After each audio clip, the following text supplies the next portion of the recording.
Attention spoiler, ne reste pas si tu n'es pas à jour dans les chapitres de ce manga. Pour les autres, bon visionnage.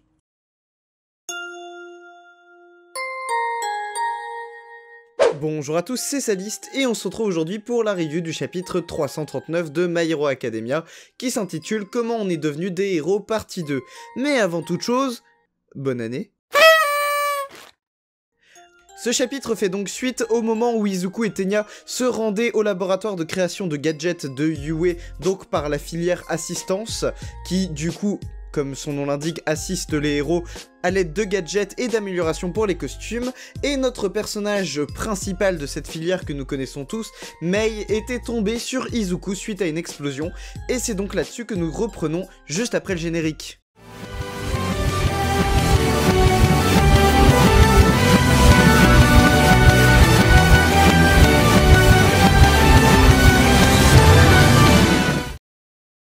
Donc, le chapitre s'ouvre sur Mei qui s'excuse de cette explosion et d'être tombé sur Izuku. Izuku qui nous dit d'ailleurs que sa détection de danger ne s'était même pas activée par rapport à l'explosion et à la venue de Mei sur lui. Du coup, il a été surpris par cette attaque de Mei. Et Tenya explique qu'ils sont venus réparer leurs costumes et faire en sorte d'avoir des costumes opérationnels pour la bataille finale. Il explique également qu'il ne peut pas les faire réparer par le chemin habituel, c'est-à-dire l'agence de conception de costumes, puisque tout le système est complètement interrompu, puisqu'il y a eu les attaques des vilains, la société c'est le chaos, bref, impossible de faire des livraisons. Mei a l'air de débarquer complètement sur le sujet comme si elle ne savait rien. Izuku fait d'ailleurs la remarque qu'elle ne sait absolument pas ce qui se passe dans le pays.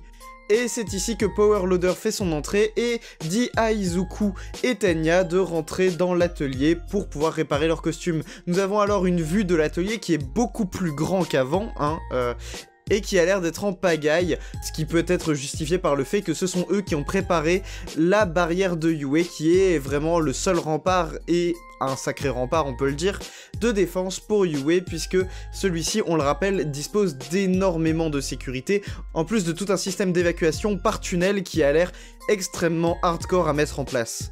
Izuku demande donc à Mei de réparer ses gants, et uniquement ses gants d'ailleurs, il parle pas de son costume, absolument pas, il demande juste de réparer ses gants, alors que son costume est complètement défoncé, de mémoire, ça ressemble plus à grand chose. Il demande juste donc de faire réparer ses gants, et celle-ci lui dit que ce sera pas possible, parce que ses gants sont trop endommagés, que c'est un matériel qui a besoin d'être importé de l'étranger, du coup c'est complètement impossible de faire venir les matériaux nécessaires à la réparation de ses gants. Ensuite, Tenya en profite pour demander pour la réparation de son costume, et pareil, elle n'a pas les caractéristiques techniques de son costume, donc elle ne peut pas le réparer. D'autres élèves de la classe de Mei proposent donc de prendre en charge les costumes, puisqu'ils vont essayer de faire de leur mieux le temps que Mei s'occupe d'autre chose, mais ça risque de prendre plus de temps. On sait très bien que Mei est très efficace, on n'en sait pas plus sur ses camarades, donc impossible de dire s'ils sont aussi efficaces qu'elle. On voit qu'elle travaille également sur les abris d'évacuation des civils, et on voit que ceux-ci s'envolent dans le ciel. Alors on nous avait parlé de quartiers qui tomberaient sous le sol, de ce que j'avais compris du plan de Nezu, et ici on voit qu'ils s'envolent dans le ciel, donc on peut imaginer qu'il y a plusieurs modes d'évacuation différents pour pouvoir pallier à toute éventualité au cas où les sous-sols seraient occupés. Ici Mei exprime son idée sur le fait que même si on crée un objet qui a l'air sur le coup parfait, une minute plus tard il est déjà dépassé et qu'il ne faut jamais s'arrêter de créer et de perfectionner du coup ce qu'elle appelle ses bébés, donc ses créations. Et ici c'est un clin d'œil direct à cette amélioration du système de sécurité de Yue, puisque comme on ne l'a dit juste sur la case au-dessus, elle a participé à l'amélioration de la barrière de Yue et elle ne s'est pas privée de proposer de nouveaux dispositifs d'urgence. Donc ici ça vient de Mei elle-même, toutes ces dispositions au cas où tout simplement les dispositions précédentes ne fonctionneraient pas. Izuku dit alors qu'il comprend totalement qu'elle n'a pas eu le temps de se soucier de ce qui se passait à l'extérieur, mais Mei l'arrête tout de suite et lui dit qu'elle est consciente de ce qui se passe à l'extérieur, et qu'elle sait que les héros vont bientôt devoir livrer une très grande bataille face aux vilains. Et elle explique également que même si eux ne sont pas taillés pour le combat, leurs améliorations et leurs gadgets permettent à la filière de soutien d'être des héros à leur manière finalement. Et pendant qu'elle blablatait, elle a réussi à concevoir des nouveaux gants pour Izuku, qui apparemment sont moins bien que les anciens, mais feront largement le taf, et ils ressemblent fortement aux anciens que Izuku possédait, donc elle lui offre les gants, et en même temps, elle a aussi réussi à créer une nouvelle armure pour Tenya, elle est vraiment beaucoup trop efficace. Les autres camarades n'ont même pas eu le temps de prendre les mesures, visiblement elle connaissait déjà les mesures de Izuku et Tenya avant même de s'y prendre, et elle lui balance un nouveau costume qui n'est pas vraiment identique à l'original, mais qui fera lui aussi le travail.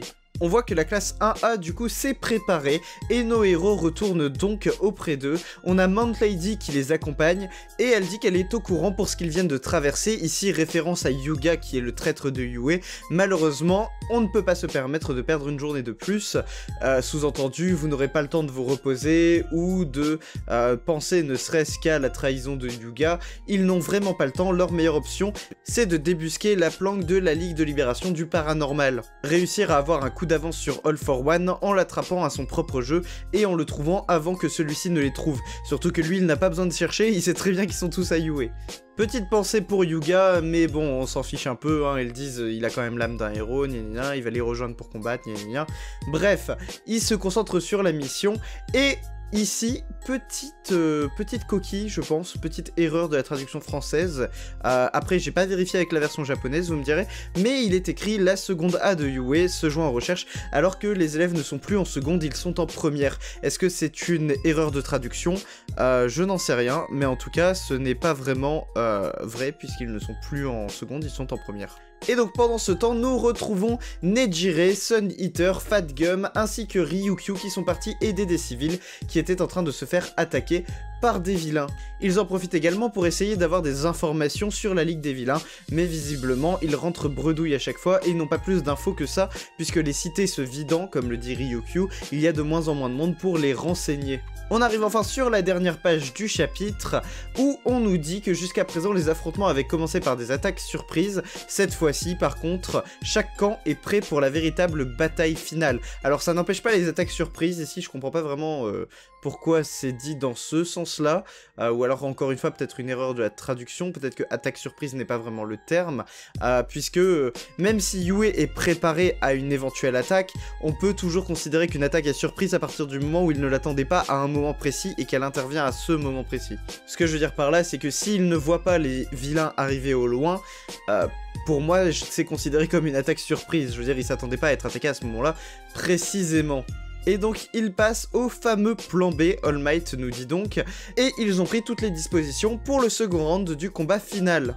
Bref, un chapitre avec beaucoup de blabla, très peu d'informations finalement. On a juste Izuku et Tenya qui vont faire réparer leurs costumes. On voit que la filière de support est derrière les héros et les aides, mais bon, c'est pas une information cruciale. On apprend un tout petit peu plus sur la barrière de Yue, notamment qu'elle a été faite, conçue par du coup cette filière d'assistance aux héros, et apparemment on sait qu'il y a de nouveaux dispositifs d'évacuation par le ciel et non pas que souterrains, qui sont des plans de secours de Mei au cas où les souterrains ce serait trop compliqué et ce serait sûrement trop risqué. On voit également qu'il débute donc le plan B, le fameux plan B, le plan de Aizawa, de ce que j'ai compris, plan sur lequel nous n'avons aucun détail, nous ne savons pas comment les héros vont s'y prendre, mais visiblement ça utiliserait peut-être potentiellement Aoyama, bien que j'en doute puisque nos héros n'ont pas l'air de savoir ce qu'il en est au niveau de la condition d'Aoyama, et je parle ici de Izuku qui fait un clin d'œil au fait que Aoyama les rejoindra peut-être pour le combat final, mais on n'a pas plus d'infos que ça, on sait pas si ce sera le cas ou non. On voit également qu'il y a Hawks derrière All Might, et on peut imaginer que Endeavor et Best Jeanist feront eux aussi partie de cette seconde guerre des héros face aux vilains. On peut donc imaginer que nous rentrons dans un arc tout nouveau, un arc de guerre, comme nous avions eu ça il y a quelques arcs maintenant, il y a un an même, on peut le dire, et donc c'était un arc incroyable que nous avions tous adoré, et j'espère que celui-ci sera à la hauteur du précédent. On n'a pas de nouveau costume pour Izuku malheureusement, j'ai du mal à comprendre, il va garder probablement son costume qui est tout déchiré, en espérant qu'il le lave quand même entre deux, parce que de ce qu'on sait, c'était pas la joie à niveau odeur, hein. Je rappelle rappelle qu'ils l'ont forcé à prendre un bain quand même. Bref. Du coup, on n'en sait pas plus que ça, mais j'espère qu'on aura des informations dans les chapitres qui arrivent. Je rappelle que depuis 2 chapitres maintenant, le titre du chapitre, c'est quand même comment nous sommes devenus des héros. Donc ça a l'air d'annoncer une espèce de longue saga de chapitres qui vont s'appeler comment nous sommes devenus des héros, à chaque fois numérotés, pour mener finalement jusqu'à ce combat final. On sait également, et Horikoshi l'a confirmé, la fin de My Hero Academia arrivera en 2022, et j'ai bien peur qu'elle arrive tôt en 2022, puisque si il s'agit réellement du dernier arc de My Hero Academia, on peut donc s'imaginer que cette fin arrivera probablement dans les prochains mois, dans les 6 prochains mois, donc première moitié de 2022. Bref, on verra combien de temps dure cet arc, hein. Le dernier arc de guerre a quand même duré extrêmement longtemps, donc on peut s'imaginer peut-être un arc qui dure quasiment un an, hein. On ne sait pas, peut-être que My Hero Academia se terminera fin 2022. Après, il est vrai que ça a l'air d'aller assez vite, même s'il nous manque toujours, je le rappelle, des informations sur le père d'Izuku, des informations sur le second alter, donc l'alter du second utilisateur du One for All. Du coup, on verra ce qu'il en est. Pareil, on n'a pas beaucoup plus d'informations sur Fajin, qui est l'alter du 3e utilisateur. Enfin bref, on verra tout ça dans les prochains chapitres. Comme d'habitude, on s'abonne, on laisse un pouce bleu, on fait un virement PayPal. C'était Saliste, et je vous dis à la prochaine pour une prochaine vidéo. Salut!